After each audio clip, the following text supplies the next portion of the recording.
Well, we're just trying to understand intelligence and build machines that can do the kinds of things that humans are able to do. So that's what artificial intelligence is about.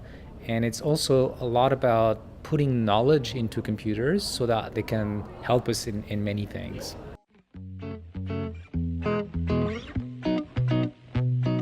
Well, so Canada has been a pioneer for deep learning, and deep learning is this particular approach to artificial intelligence, which has been so successful in the last few years.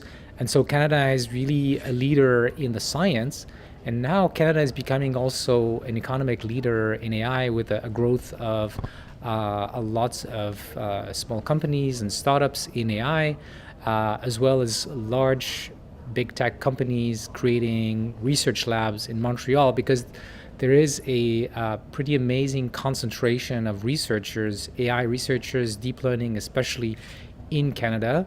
And that is attracting investments, that is attracting research labs here in Canada.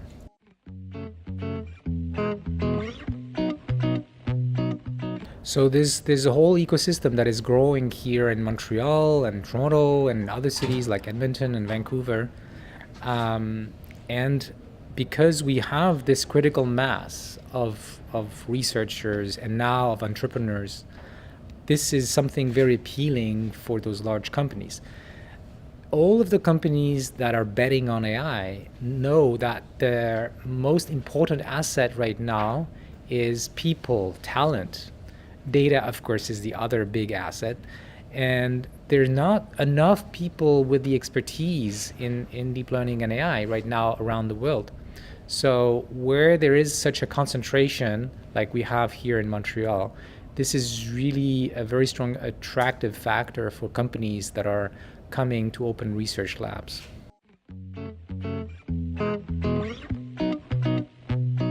Well, that's a good question. I had this dream, a few years ago that we would have an AI Silicon Valley here in Montreal.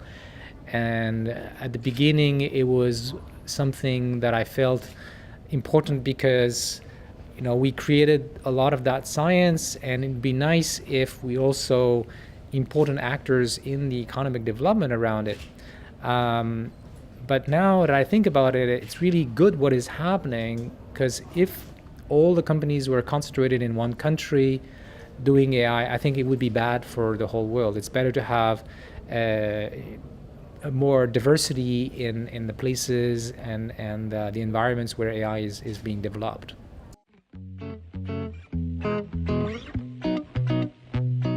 So I'm quite impressed with what is going on in China around AI. There's amazing enthusiasm, and the education system, the university system in China has made a lot of progress in the last few years.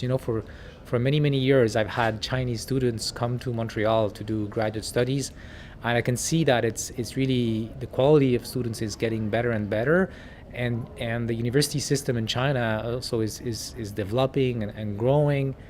And I can see also a pretty amazing growth in the high-tech companies in China that are investing in AI and being very agile about it. In other words, willing to take risks, to try new things, and moving very fast. And I think this is a big advantage of the Chinese companies. And of course, in addition, they have this huge market, which exists nowhere in the world. So I think there's a pretty good alignment of factors in favor of Chinese AI. Now, the relationship with countries like Canada, I think, is interesting because we have a longer tradition of research in this area. So I think it could be a very fruitful collaboration between countries like China and Canada.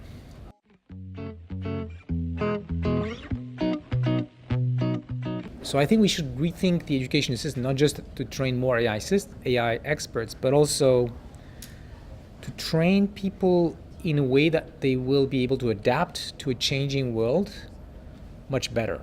We don't want to train people on a very tiny expertise, because that's going to be the easiest to replace by machines.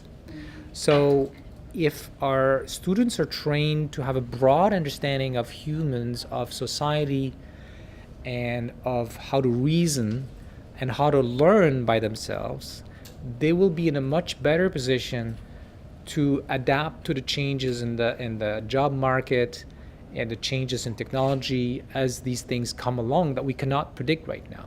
So I think for many decades we've made the mistake of thinking of education system to build humans like if they were little robots, that they would do a particular job, right? And now, well, that doesn't work because we're going to have actual robots doing these very specialized jobs. So we need to train students so that they can become better citizens, that they can think by themselves, they can reason, they can understand philosophy better, they can understand how humans work, because the jobs that are not going to disappear are the jobs that involve broad knowledge and human-to-human interaction, because this is not going to be easy to automate. So when it has, when you need to better understand how humans relate to each other, this is the kind of job, maybe in education and healthcare and all kinds of areas where we don't want automation.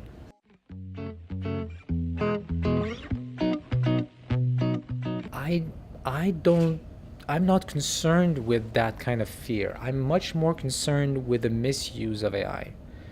I think the fears about AI becoming like super intelligent and out of control is possible, but it's more like science fiction.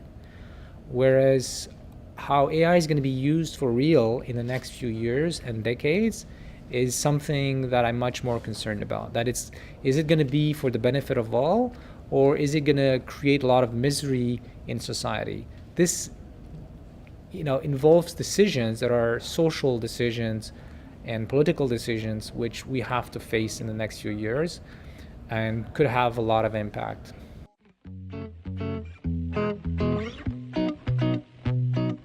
No, I'm going to stay in academia. Okay, why? Why? It's my place, it's what agrees more with my values. It's where I can have the best impact on society. It's where I have the most freedom. It's where I can enjoy the kind of leverage and human relationship that I have with students. So there are lots of good reasons why I want to stay in academia.